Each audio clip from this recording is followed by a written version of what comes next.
ہمیشہ کی طرح اللہ کی نعمتوں کا شکر ادا کرتے ہوئے ہمارے خوبصورت دن کا آغاز ہوا الحمدللہ۔ اور میں عمار گئے تھے بیکری، صبح صبح چائے کے ساتھ گرما گرم کھاری لائی تھی اور وہ ہم نے انجوائے کیا۔ اچھا، پچھلے اپنے ایک شارٹ میں جہاں میں ذکر کی تھی کہ نبی کریم اور آپ کے مالی حالات کے بارے میں، تو آج آپ کے صحابہ کے بارے میں بات کرتے ہیں۔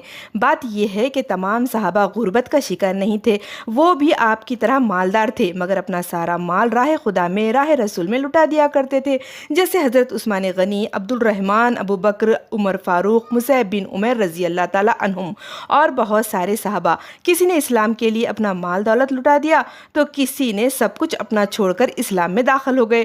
ہاں، جو غریب صحابہ تھے وہ کچھ غلام تھے، جیسے حضرت بلال، تو کچھ ایسے صحابہ تھے جنہوں نے اپنا ملک چھوڑا تھا تاکہ مکہ آ کر دین اسلام سیکھیں۔ یہ تھے صحابہ۔ یہ سوچنا کہ اسلام لانے والے سارے غریب تھے اور اتنے اللہ والی رہ کر وہ بھوکے رہ